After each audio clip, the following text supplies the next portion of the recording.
Tidak ada agama yang diridhoi oleh Allah kecuali Islam. Dan ada banyak ayat.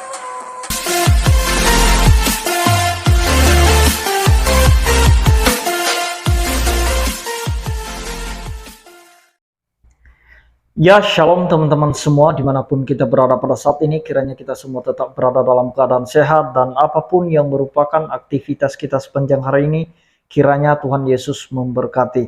Dan kembali berjumpa lagi di channel kita ini yaitu Semayan Yasin. Terima kasih buat teman-teman semua, para sahabat yang sudah mendukung perkembangan channel ini dengan setia, dan kiranya kita tetap menggunakannya untuk menjadi berkat bagi semua orang. Nah teman-teman, pada video kali ini kita masih membahas pribadi Ustadz Agustan ya, dimana dia merasa keberatan ketika orang Kristen berkata bahwa di dalam Yesus itu ada jaminan keselamatan, atau di dalam Kristen itu ada jaminan keselamatan, dan dia merasa tidak terima ya, seolah-olah dia marah kepada orang Kristen masalah perkataan-perkataan atau klaim-klaim orang Kristen masalah jaminan keselamatan. Dan kemudian dia juga berkata atau dia juga mengklaim bahwa di dalam agamanya itu justru disitulah ada jaminan keselamatan. Nah teman-teman, sebelumnya mari kita simak videonya yang berikut ini.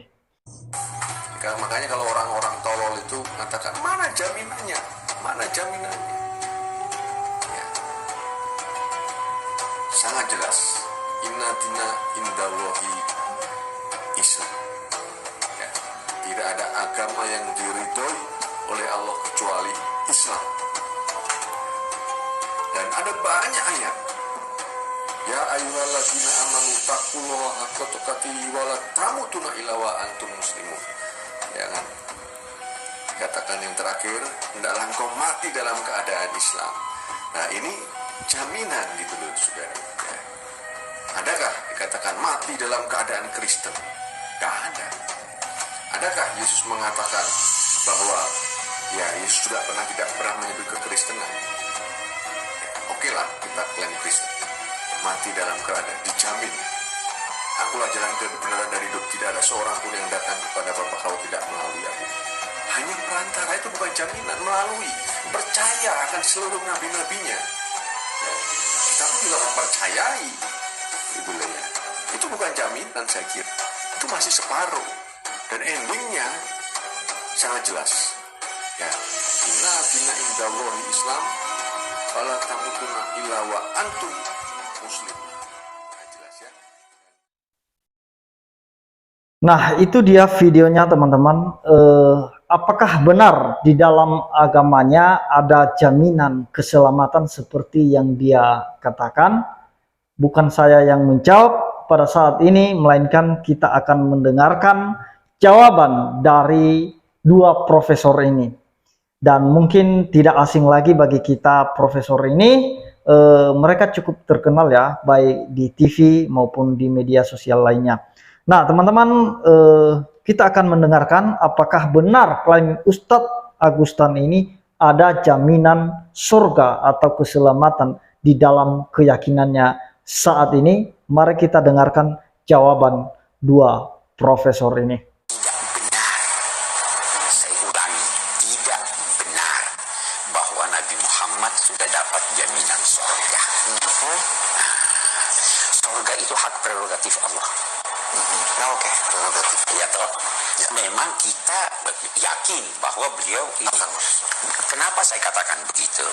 Pernah ada seorang sahabat Nabi dikenal orang baik. Terus teman-temannya di sekitarnya berkata, bahagialah engkau akan mendapat surga. Nabi dengar.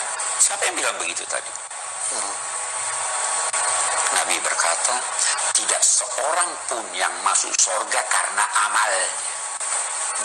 Kamu berkata dia baik amalnya, jadi jangan surga hak prerogatif Tuhan. Terus ditanya, kamu pun tidak, wahai Nabi Muhammad? Saya pun tidak. Kamu masuk surga bukan karena amalmu. Kata Nabi, kamu masuk surga bukan karena amalmu, bukan karena ritualmu. Lalu sahabat bertanya, engkau ya Rasulullah juga masuk surga bukan karena ritualmu? Bukan. Terus kenapa? Illa ayyataghammadani Allahu birahmatih. Aku masuk surga karena kasih sayang. bukan aku yang memberikan jawabannya bagi teman-teman semua. Dan semoga Agustan ini bisa sadar sendiri apa yang menjadi klaimnya ya. Nah, karena ada dua profesor ini memberikan jawaban, ya mungkin kalau Agustan memang tidak mau dengar penjelasan mereka, ya nggak apa-apa, silakan saja. Yang jelas mereka sudah memberikan jawaban terkait jaminan atau kepastian surga di dalam keyakinan Agustan saat ini. Berarti sesuai dengan jawaban dua profesor ini, pada intinya bahwa tidak ada jaminan ya. Amal ibadah pun tidak ada jaminan. Itu bukan saya yang menjawab. Bagian saya untuk menjawabnya yaitu ketika dia berkata bahwa di dalam Kristen pun tidak ada jaminan keselamatan. Sedangkan perkataan Yesus, aku jalan kebenaran itu masih separuh, masih belum tentu. Nah, tidak ada di dalam ayat Alkitab bahwa kamu harus mati dalam keadaan Kristen. Nah, teman-teman, ini lucunya ya. Padahal orang Kristen itu memang tidak ada ayat yang mengatakan bahwa kamu harus mati di dalam Kristen, dalam keadaan Kristen. Tetapi yang ada bahwa setiap orang yang mati di dalam Tuhan, kenapa harus di dalam Tuhan, bukan di dalam Kristen? Karena orang Kristen itu belum tentu hidup di dalam Tuhan ya. Nah, jadi makanya ada satu penegasan di situ bahwa mereka yang mati di dalam Tuhan dan mereka itu tidak mendapat penghukuman. Itu sudah jelas.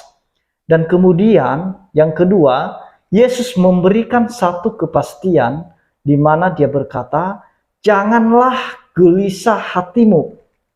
Nah, artinya jangan ragu, jangan bingung masalah surga. Jangan gelisah hatimu, jangan khawatir, jangan takut.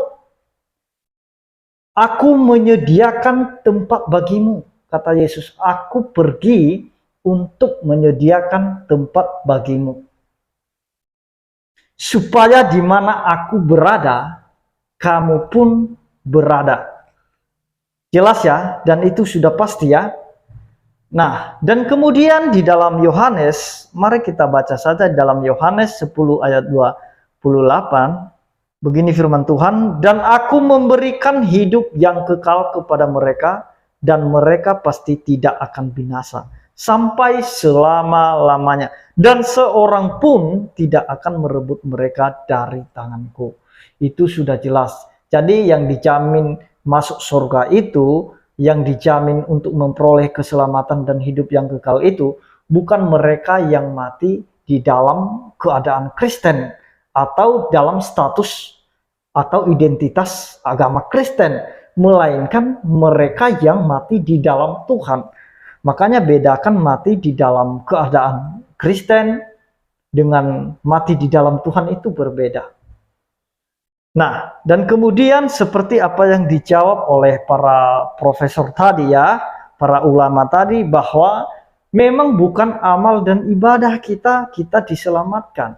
Sebenarnya itu karena kasih sayang Allah. Dan itu jelas di dalam Yohanes 3 ayat 16. Karena begitu besar kasih Allah akan dunia ini, sehingga ia telah mengaruniakan anaknya yang tunggal, supaya setiap orang yang percaya, bukan setiap orang yang beramal ya, setiap orang yang percaya kepadanya tidak binasa, melainkan beroleh hidup yang kekal. Sekali lagi, barang siapa yang percaya, bukan barang siapa yang banyak amalnya, bukan barang siapa yang kaya, bukan barang siapa yang memiliki jabatan, melainkan barang siapa yang percaya, dia akan memperoleh hidup yang kekal. Itu semua sudah pasti apa yang disampaikan oleh Tuhan Yesus, dan juga itu ditegaskan lagi oleh Rasul Paulus ya, bahwa kamu diselamatkan itu ya karena kasih karunia Allah, bukan hasil pekerjaanmu. Jangan kamu memegahkan diri, itu pekerjaan Allah lewat karya Kristus di atas kayu salib. Nah, jadi semuanya itu teman-teman sudah jelas, dan klaim Agustan itu tadi itu sebenarnya sudah terbantahkan oleh jawaban dua ulama itu tadi. Jadi Jangan sampai Agustin ini kalau sudah dengar jawaban atau penjelasan dua ulama ini, dia masih belum mengerti juga, dia masih pakai muka tembok juga, pura-pura nggak dengar, ya terserah dialah. Nah, kan semalam kita bahas ya masalah dialog anaknya dengan dia. Nah, di mana dia bujuk-bujuk anaknya yang Kristen itu untuk jadi mualaf. Ya silakan saja. Bagi Kristen itu nggak pernah merasa rugi ya. Nggak ada yang merasa rugi kalau misalnya orang Kristen itu berkurang. Nah, karena kita percaya bahwa pemilihan setiap orang itu untuk diselamatkan itu ada dalam kedaulatan Tuhan. Nah, kalau misalnya dia mualaf ya silakan saja. Jadi itu tidak pengaruh dengan iman Kristen. Tapi mudah-mudahan dan kita yakin bahwa iman anaknya itu pasti kuat ya, sekalipun dipengaruhi setiap hari. Sekali lagi saya tegaskan bahwa yang masuk surga atau yang diselamatkan itu bukan mereka yang mati di dalam identitas Kristen, melainkan mereka yang mati di dalam Tuhan. Nah, itu dia, kiranya Tuhan Yesus memberkati kita semua. Shalom.